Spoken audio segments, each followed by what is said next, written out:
Eu gosto dessa pergunta. Pontos cegos. Como eu faço para descobrir meus pontos cegos? Ela é interessante em vários aspectos. Eu lembro quando eu comecei a aprender a dirigir e que eu usava os espelhos, retrovisor, lateral esquerda e direita para frente e olhava assim e eu olhava que de repente em certos movimentos a pessoa sumia da minha vista, seja porque tinha a coluna daqui, seja porque tinha a coluna atrás e não sei o quê, dependendo da posição que a pessoa estava, eu não conseguia enxergá-la pelos espelhos ou pelo movimento da minha cabeça.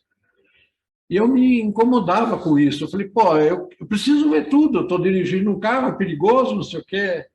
E eu comentava com algumas pessoas muito mais experientes, e as pessoas falavam, não tem ponto cego, eu sei onde estão as pessoas. E não é verdade. É que nosso cérebro, ele preenche aqueles espaços que a gente não tem informação com as informações que ele supõe que está. Ele extrapola, ele interpola, ele ocupa aquele espaço do ponto cego com uma informação para nós, para que a gente não fique incomodado, como eu ficava quando eu aprendi a dirigir. Isso é tão verdade que o nosso cérebro elabora aquilo que a gente não enxerga e a gente acha que enxerga, que a TV do passado, que era por pontinhos de luz num tubo de raios catódicos, mostrava uma imagem que para nós era sólida. E quando você chegava perto, você olhava um monte de pontinhos. E entre esses pontinhos não tinha nada. Só que o cérebro, ele completa aquilo. Quando a gente fala de LED, a coisa é um pouco mais sofisticada, porque os LEDs são cada vez menores, a quantidade deles e assim por diante.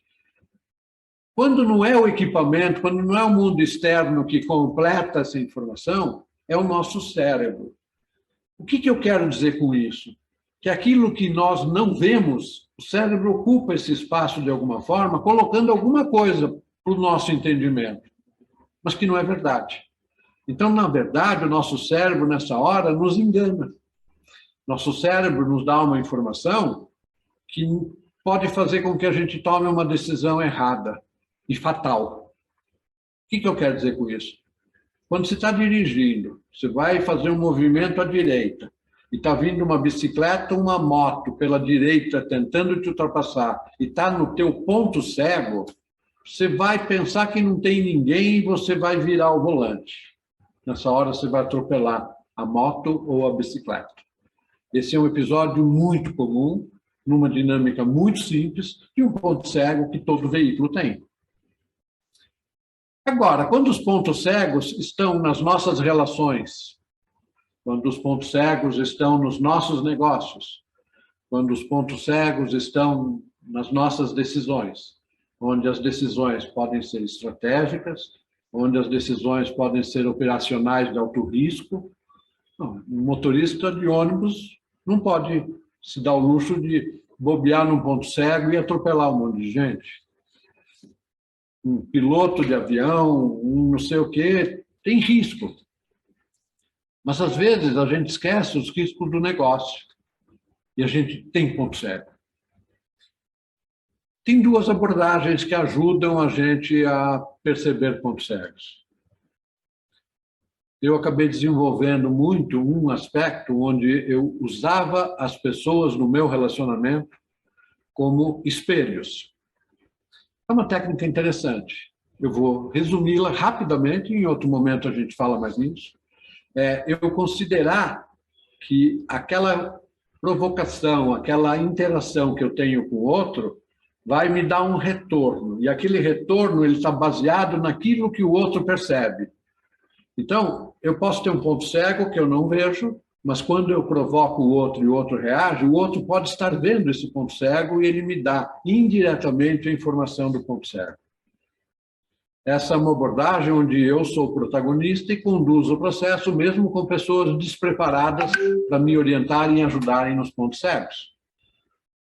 Agora, tem abordagens mais estruturadas e abordagens mais explícitas, onde a gente contrata consultorias, tem um mentor, trabalha com coaching, usa um observador externo, todos eles com o propósito de nos chamar a atenção a pontos cegos.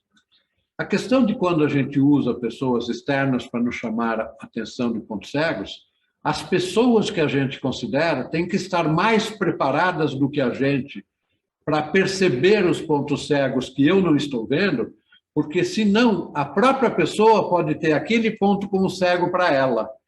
E aí eu caio numa armadilha, onde eu estou considerando que alguém, que um mentor, que um consultor, que um externo, vai me mostrar os pontos cegos. Na verdade, os pontos cegos que são risco para o meu negócio, ou para mim, ou para a minha relação, eles também são pontos cegos para essas pessoas, ou empresas, ou entidades.